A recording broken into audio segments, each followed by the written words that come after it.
Hi guys, good morning, welcome to my vlog. So for today's video guys, I'm going to share or once again to all of you how I'm going to prepare the simple recipe that I already have here at home. So as of now, I'm going to fry this chicken guys because later I'm going to make a simple incomplete apritada. Incomplete means not so fancy like complete ingredient as in, that's why it's just simple.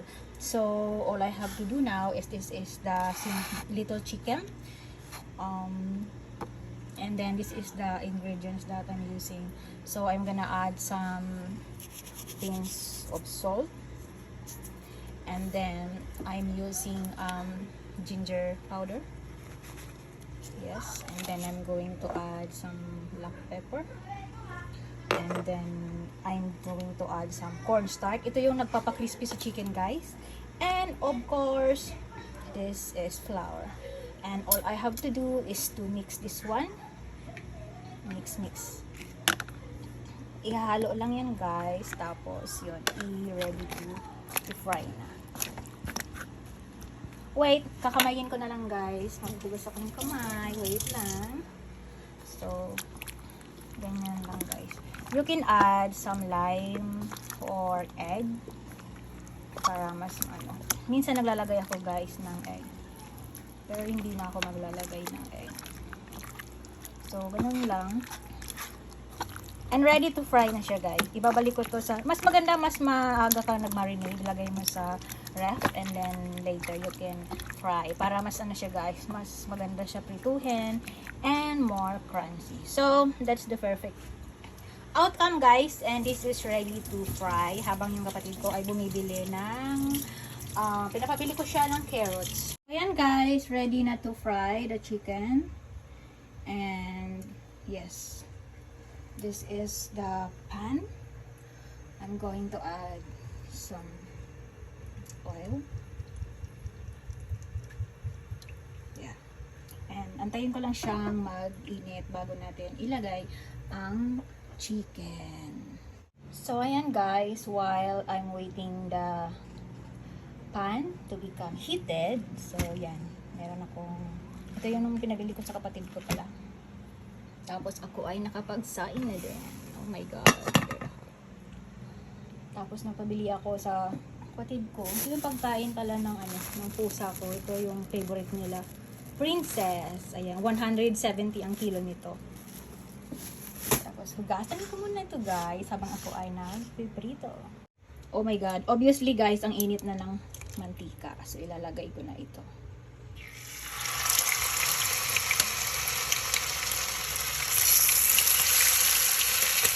Ang tatalsik.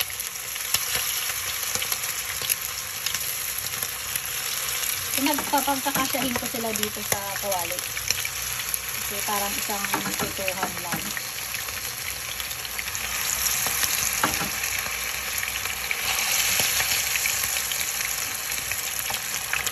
Ayan. So, ganyan lang. Magsama-sama lang silang friendship dyan sa kawali. Tapos ituhin ko. And that's it guys.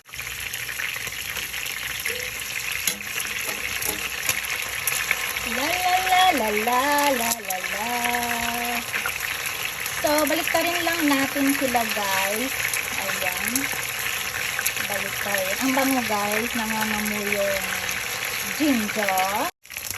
So, ayan guys. Luto na siya. Ayan. Love it. Tapos lalagay ko siya dito. Luto na ang chicken. Ayan. So, ganyan lang. Ang bango-bango guys. Anong ulam ninyo dyan, ha? So, ayan. Ready na siya guys. Hi guys! I'm back. So, everything is ready guys. As you can see, ito na po yung chicken. Already fried and crispy. So, this is the main ingredients guys. Chicken. This is my version guys. Diba? Ito yung ginawa ko. Pinprito ko siya. And then, this is the pechay guys. Everything what I show you is very optional. You can add different kinds of sahog sa iyong apritada, pero ito yung gusto kong ilagay, pechay. And I have, this is the cornstarch para mas malapot yung sabaw mamaya. And I have red bell pepper, maliit na carrots. This is the water. And I have oil, I have paminta, bay leaf, and I'm using this Del Monte tomato sauce, sugar, salt, soy sauce, onion, garlic, and green chili. So that's all guys, my simple ingredients for my version of apritada, which is incomplete guys. Incomplete kasi normally kapag nagluto talaga ng super fancy na apritada, maraming sahog, may pasas, may kemerut pa, but ito lang, tipid tayo guys. So yeah, let's start it guys, and happy watching, join with me. Hi guys, so now I'm going to start, and everything is here. So I already heat the pan, and I'm going to add the oil. So, hindi ko na hinugasan yung kawali. Tinanggal ko lang yung mantika, tapos pinunasan ko ng tissue, and that's it. Wala nang hugas kasi malinis naman yan. And now, I'm going to add ginger, guys. Ginger.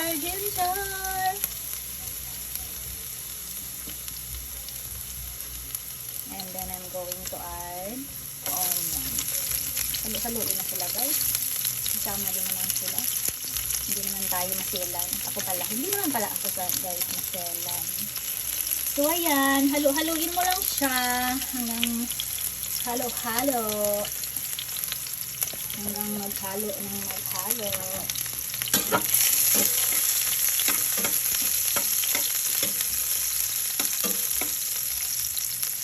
And then, pag golden brown na siya, ilalagay ko na yung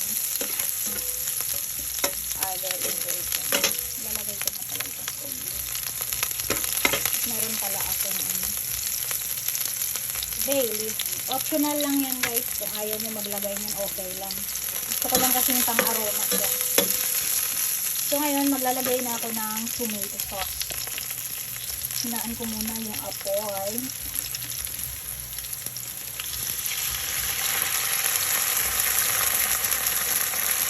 Hirap magbalag ha. Yung kamay ko nakahawak sa phone.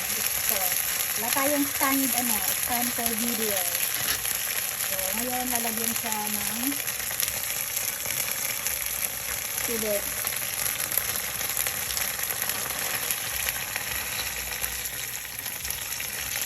So, halo-haloin lang siya. Ganun lang. Tapos, pag kumulo siya, okay, ilalagay yung other ingredients. O, diba? Ganun lang. Napakadali lang naman. Diyos ko. Lagay ko na yung paminta. And, ilagay ko na yung salt. Tapos, maglalagay pala ako, guys, ng konting soy sauce. And, just mix. Kailangan ko siyang kumulo. So, I'll be back later.